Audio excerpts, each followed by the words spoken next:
ભાભરમાં શ્રીરામ સર્કલથી થરા 3 રસ્તા સુધી કરાયેલ વૃક્ષારોપણને પાણીના અભાવે છોડ મુરઝાવા લાગ્યા. ભાભર શહેરમાં પર્યાવરણ સંરક્ષણ અને હરિત અભિયાનના ઉદ્દેશ્યથી શ્રીરામ સર્કલથી લઈને થરા 3 રસ્તા સુધીના માર્ગના મધ્યમાં આવેલ ડિવાઇડરમાં તાજેતરમાં વિશાળ પાયે વૃક્ષારોપણ કરવામાં આવ્યું હતું, જેના કારણે શહેરને હરિયાળું બનાવવાની દિશામાં એક મહત્વપૂર્ણ પગલું ભરાયું હતું. પરંતુ વૃક્ષારોપણ બાદ ઝાડોની યોગ્ય દેખરેખ અને નિયમિત પાણીની વ્યવસ્થા ન થવાના કારણે વાવેલા ઝાડો હવે ધીમે ધીમે મુરઝાવા લાગ્યા છે. હાલ ઉનાળાની શરૂઆત અને ગરમીને કારણે પાણી વગર ઝાડો ટકાવી રાખવું મુશ્કેલ બની રહ્યું છે. પરિણામે અનેક ઝાડોના પાન સુકાઈ ગયા છે અને કેટલીક જગ્યાએ નાના છોડ સંપૂર્ણપણે સુકાઈ જવાની કગાર પર છે. શહેરના જાગૃત નાગરિકો અને પર્યાવરણ પ્રેમીઓએ આ બાબતે ચિંતા વ્યક્ત કરી છે. તેમનું કહેવું છે કે માત્ર વૃક્ષારોપણ કરવાથી પર્યાવરણનું સંરક્ષણ થતું નથી, પરંતુ તેની નિયમિત દેખરેખ, પાણી અને જાળવણી અનિવાર્ય છે. જો સમયસર યોગ્ય પગલાં લેવામાં નહીં આવે તો આ મહેનત વ્યર્થ સાબિત થશે અને પર્યાવરણને લાભ થવાને બદલે નુકસાન થશે. સ્થાનિક લોકો દ્વારા નગરપાલિકા તથા સંબંધિત વિભાગોને અપીલ કરવામાં આવી છે કે તાત્કાલિક ધોરણે ટેન્કર મારફતે પાણી શરૂ કરવામાં આવે તેમજ ડ્રીપ સિંચાઈ જેવી કાયમી વ્યવસ્થા ઊભી કરવામાં આવે.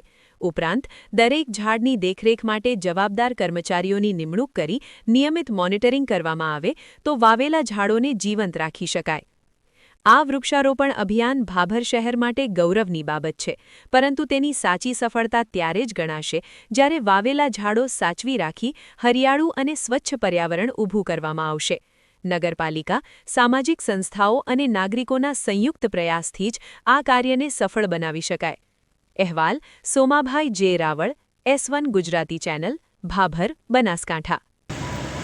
ભાભર નગરપાલિકાના અધ્યક્ષસ્થાને વૃક્ષારોપણનું દીવોદર 3 રસ્તાથી એમની વૃક્ષારોપણનું દીવોદર 3 રસ્તાથી APMC સુધી એમની ઝાડવાયા. એના પછી અત્યારે ગુજરાતની ભારતીય જનતા પાર્ટીની સરકાર અને મંત્રીઓ અને ધારાસભ્યો વૃક્ષારોપણનો જે પ્રોગ્રામ કરે છે, તો એના પછી નગરપાલિકાના અધ્યક્ષસ્થાને આજે ઝાડ વાયા દીવોદર 3 રસ્તાથી માર્કેટ APMC સુધી. અત્યારે ઝાડ વાયા પછી એમનું ભારતીય જનતા પાર્ટીની નગરપાલિકાની ભાભરની બોડી ચાલે છે, તો એમની બોડીની જવાબદારી આવે અને ચીફ ઓફિસરની જવાબદારી આવતી હોય છે. તો એક મહિના સુધી આ વૃક્ષારોપણ કર્યું, અહીંયા પાણી પાવામાં નથી આવ્યું.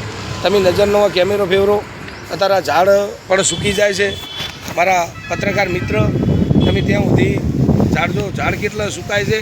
મોટી મોટી વાતો કરી અને અમને જાહેરાત કરવી છે, પણ આવું રેખદેખ રાખવાની જવાબદારી ભારતીય જનતા પાર્ટીની નગરપાલિકાની બોડીની આવે છે અને ચીફ ઓફિસરની આવે છે.